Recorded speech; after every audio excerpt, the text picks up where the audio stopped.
Remember all the snow? Yep, just within days. Just within days, this is what we get. It's been a pretty strange winter. So, yeah, now we've got ice and water everywhere.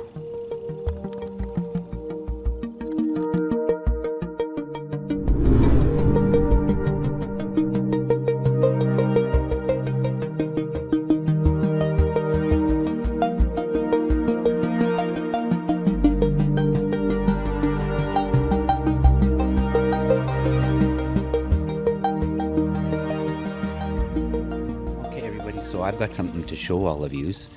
We've had some activity in the yard. Last time you see me, I was shoveling 1.5 foot of snow. It's pretty much all gone, and it's warmed up. We've got water everywhere. Our creeks are running. The rivers are starting to run. They opened up. So yes, activity in the yard. It's been, we went through some really crazy winds, so I've had trees falling in my yard, and I had a couple of trees falling on some sheds, so I've had a lot of extra work to an already filled work schedule. I mean, the wind was so powerful it tore the eaves troughs off my house and some yellow water pails that I have sitting on my water tank. And I have like 5-pound, 8-pound rocks sitting on the top for that reason, right? Because we do get quite a few winds coming in here, and it keeps them in place and they don't blow away. Well, the one with an 8-pound rock sitting on the top of it, the wind took it anyway. 2 miles of open field straight behind me. I bet you it ended up at the lake, because that's where the lake is, Swan Lake. I can imagine the wind blew it all the way there. Bright yellow, you can't miss it. This, which leads me to what I want to share with you guys. The snow's melting, so we're going to do this today while we still can. That line of spruce trees over there, that's right next to our road, the main road that runs in front of our property. I was walking there thinking maybe the pail might have lodged in under one of those spruce trees, right? Blew into the trees and stayed there. So I'm walking up and down there looking for the pail, and I come on to something very interesting. That's where we're going to go right now, and I'm going to show you guys what I found. See you in a bit. As you can see, it's like everything's turned to water and ice. Be careful walking here. So this is where I went looking for my water pail. All along the trees here. I'll show you where I think it went. It's way. It could be at the neighbors. My closest neighbor is. He's 2 miles away from me. That's how far we live apart out here, or further, right? But I think that pail is way over there. You'll be able to see how far that is from me. But the wind was so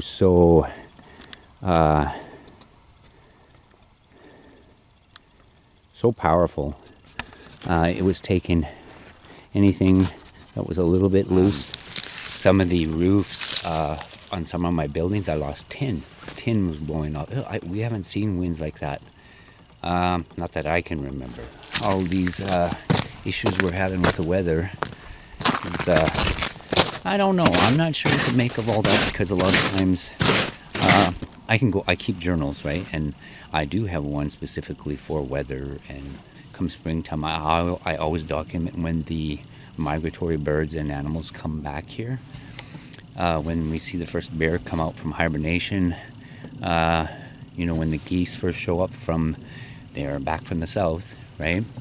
And the starlings, I kind of document all those things, and nothing's really changed, right? Even with the weather, a lot of people would think, we get warm weather in January, and everybody freaks out about it. But if I go back in my journal, 20 years, and we always hit that warm period right in January every year. But every time it happens, people are like, "Oh my goodness," right? Like it's something new, but nothing's really changed. So the winds, right? I don't understand the wind. It's a little crazy. Okay, these were my packs from yesterday. I'll show you what we discovered. Another one here. This here, this is an 18-inch ruler. I've marked out in red all the inches. Hi everybody, I'm just going to interject here for a few seconds and just mention that the smaller tracks you see there with the larger ones, those would be mine. Size 9 boot, and that would have been from the day before when I come onto the tracks. I had actually almost stepped on right onto the one that you see first in the video, but thank goodness I didn't, because I was kind of looking for the yellow pail, right? I just thought I'd put that out there just in case somebody was wondering. Okay, let's continue. It's easy to count. So this is 18, and so that's 14 inches. 14 inches by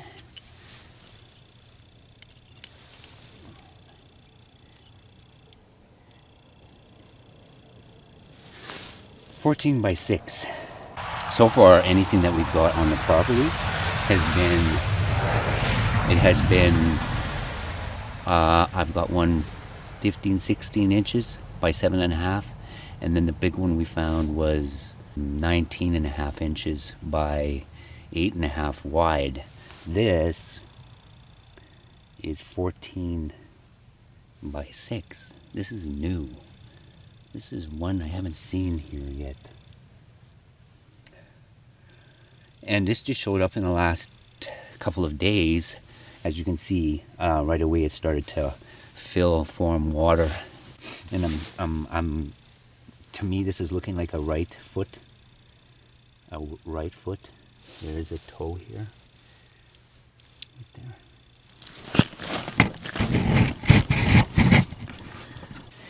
This again.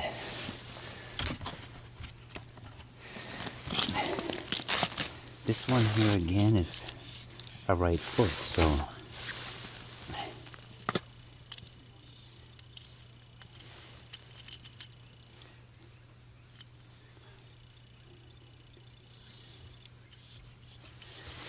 it's the same one. 6. So it almost looked like it pivot. 14 by 6. Yeah, you can come. Okay, this one is a little better. This one is a little better because of the, it looks like it's another right foot. And I mean, it was the Bigfoot that was here pivoted, and I'll show you in a minute. So it's almost like he took a step. I can't find the left footprint. I don't see it because some of this turned to ice right here. But, and then took another step back the way it came.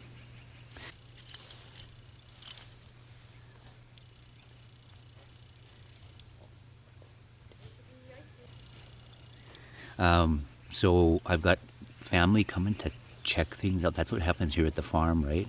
We've decided to have a little bit of a dinner here today because throughout the COVID thing, a lot of the family couldn't come out here and have dinner with Mother. And so we decided that they called a dinner today, and I have about 10 family members that came out. So that was good. It's been a good day. And I've got a couple of my sisters coming to check out the tracks. Do you have picks on your boots, you guys? I don't. Any toe prints? No, but here, almost right here, you can almost see the toe print. I mean, of course, it's not really going to pick up dermal ridges, right? Yeah. Like if it was in sand or mud or something. Pretty exciting. I wanted to get these filmed and documented before, like it's been so warm, and I was shoveling 1.5 feet snow that day, and today we've got bare ground and water everywhere, right? So there was such a drastic change in temperature, and like I said, we'll get them, document them now, because by tomorrow or the day after there's going to be nothing there, right? It's going to be gone. It'll probably be ground, because right here, anywhere where there's trees, where all the snow is gone. And I'm thinking that's how they were moving around here, because all along that tree line, I've got a couple of family Members walking the tree line over here to see if we can see any more prints, but it's bare, next to these trees, and it could easily walk through there and we would never see it. Looks like he took a step, pivoted, and then took another step in the other direction and went south. So the first track you seen was going north, and the last one I showed you, same track. It's the same right footprint is pointing south behind me. So it's almost like it come to the willow tree behind me here, turned, and then went back that way. So far we've not found anything, but we'll keep looking and see in a bit. And so much of the snow melted within the last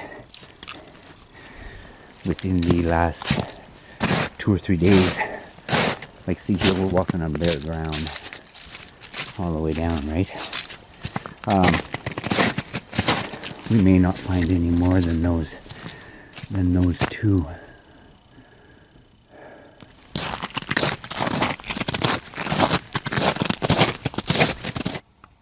He sees or smells something.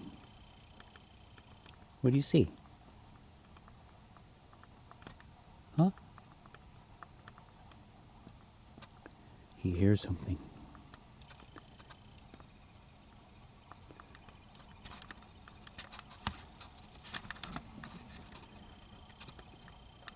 Before I sign off here, I would like to just do a little shout out to Takora and her family.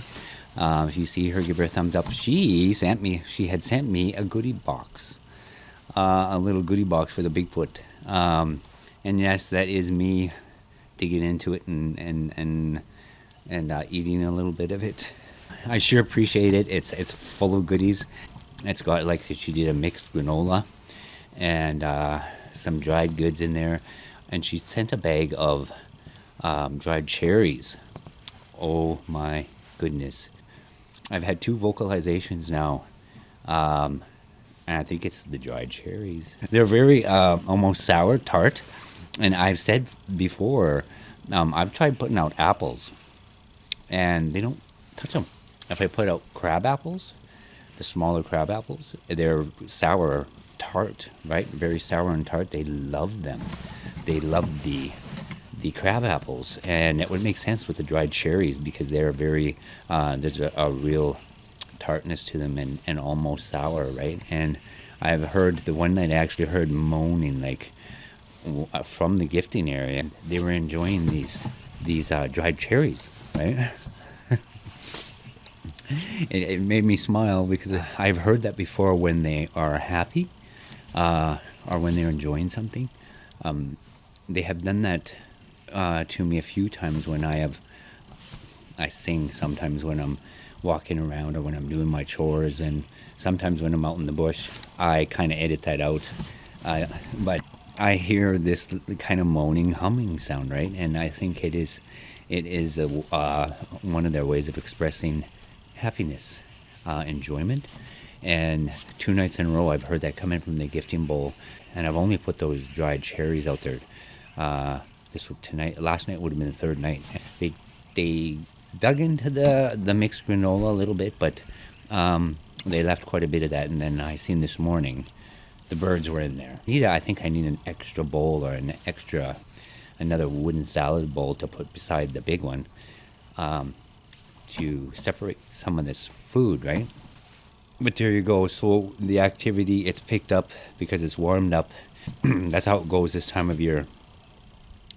We get the nice warm weather and the activity picks up, and this is what we get, right? Pretty amazing. Anyway, I will sign off there. I hope everybody is well, and we'll see you in the trees. Bye for now. Lila, you look like you were drinking.